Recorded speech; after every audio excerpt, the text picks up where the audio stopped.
ভালো লোক যাতে নির্বাচনে আসে সেজন্য আমরা সবসময় চেষ্টা করতেছি নির্বাচন কমিশন থেকে, যাতে ঋণ খেলাপি যারা তারা যাতে নির্বাচনে অংশগ্রহণ করতে না পারে এ ব্যাপারে আমরা নির্বাচন কমিশন অত্যন্ত সচেষ্ট।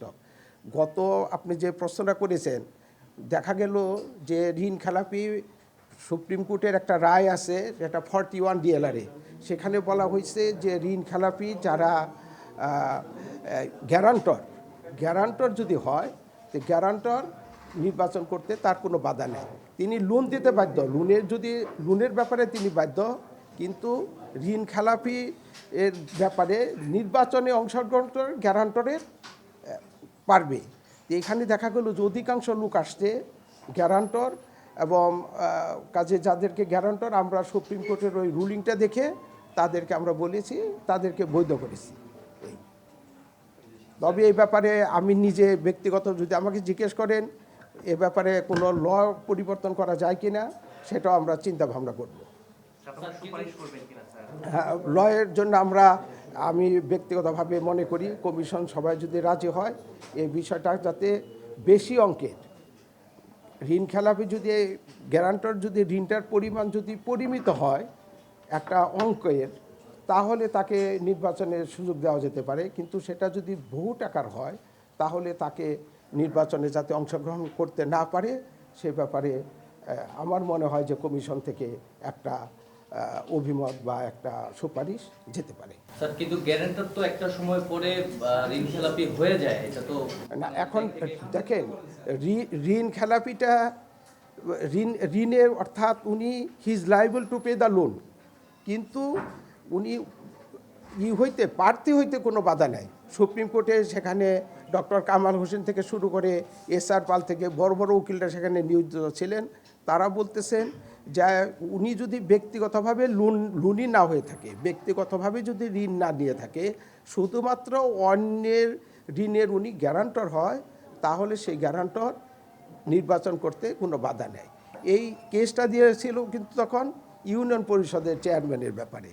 তা আমরা সেই নিয়ম নীতিমালা ধরেছি, যেহেতু একটা প্রিন্সিপাল ইনার সেট করেছেন সুপ্রিম কোর্টের এই রুলিং, তো আমি অস্বীকার করতে পারি না। এবং সেই রুলিং যে অ্যাপিলেট ডিভিশন বা ঊর্ধ্বতন কর্তৃপক্ষ প্রতিষ্ঠা বাতিল হয়েছে এই মর্মেও কোনো রুলিং পাওয়া যাচ্ছে না, কোনো সিদ্ধান্ত পাওয়া যাচ্ছে না। কাজে আমরা তখন ওই আইনটাকে 41 DLR-এর ওই আইনটাকে সম্মুখে রেখে ঋণ খেলাপি যারা সরাসরি ঋণে খেলাপি তাদেরকে ধরা হয়েছে, তাদেরকে প্রার্থিতা যাতে অবৈধ হয় সে ব্যাপারে ব্যবস্থা গ্রহণ করা হয়েছে। কিন্তু যারা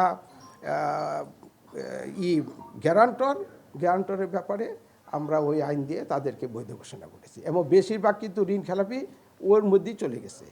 স্যার, আপনারা যাদেরকে অবৈধ ঘোষণা করেছেন কোর্ট থেকে অনেকে আবার ফেরত আসবে এবং অনেকেই আসবে, জি, সেক্ষেত্রে আপনারা কি ধরনের পদক্ষেপ নিতে চাচ্ছেন? কোর্ট কি কোনো বলতে চায় কিনা?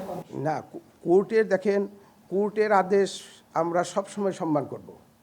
কোর্টে থেকে যারা ইতিমধ্যেই অনেক ঋণ খেলাপির অভিযোগে অনেকেই আমাদের কাছে সুপ্রিম কোর্ট তার বিবেচনা করে, হাইকোর্ট বিভাগ বিবেচনা করে যেটাকে বলেছে যে উনি বৈধ, আমরা সেটাকে আপাতত বৈধ হিসাবেই গ্রহণ করতেছি। তাহলে স্যার এখানে কি করতে চান? প্রথমে হচ্ছে স্যার যে আপনারা অবৈধ বলার আগেই তারা কোর্ট থেকে একটা স্টে অর্ডার নিয়ে আসে 4 সপ্তাহ বা 2 মাসের জন্য, ওই মুহূর্তে ঋণ খেলাপি থাকে না, এই ধরনের একটা অর্ডার দেয় কোর্ট, সেক্ষেত্রে রিটার্নিং অফিসারকে বৈধ বলতে পারে। আবার আপনারাও বাধ্য হন এখানে বৈধ তাদেরকে, অথবা তাদেরকে অবৈধ করলেও এখানে কোনোভাবে আবার কোর্ট থেকে ফেরত চলে আসছে। এই জায়গাটা তাহলে সমন্বয় করবেন কি করে? না, সমন্বয় করার জন্য একটা কিন্তু নতুন আইন করা হয়েছে।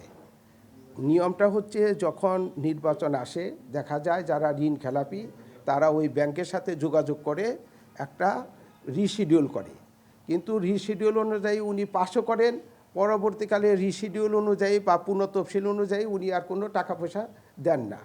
এ ব্যাপারে কনস্টিটিউশনের বাংলাদেশ কনস্টিটিউশনের 66(4) ধারায় বলা হয়েছে যে এই রকম যদি অযোগ্যতা পরে দেখা যায় নির্বাচনের পরে, তাহলে তার কেসটাকে নির্বাচন কমিশনের নিকট প্রেরণ করবে, নির্বাচন কমিশন সেই মোতাবেক ব্যবস্থা গ্রহণ করবে। কিন্তু দেখা যাচ্ছে যে অনেক সময় পার্লামেন্টে থেকে সেটা প্রেরণ করা হয় না। এই জিনিসটাকে অথচ ঋণ খেলাপি থেকেই গেল, এই ব্যবস্থাটাকে আমরা মনে করি যে জাতির জন্য ভালো জিনিস না। সেই কারণে আমরা এই 12-7 পর্যন্ত ছিল, আরপিওর আর্টিকেল 12-7 থেকে 12-8 যোগ করা হয়েছে এবং সেখানে বলা হয়েছে যে কেউ যদি ঋণ খেলাপি বা অন্য কোনো অযোগ্যতা থাকা সত্ত্বেও নির্বাচনে পাশ করে যায়, তাহলে নির্বাচনের পরে নির্বাচন কমিশন স্বউদ্যোগে অথবা কোনো সংবাদের ভিত্তিতে তার বিরুদ্ধে ব্যবস্থা গ্রহণ করতে পারবে।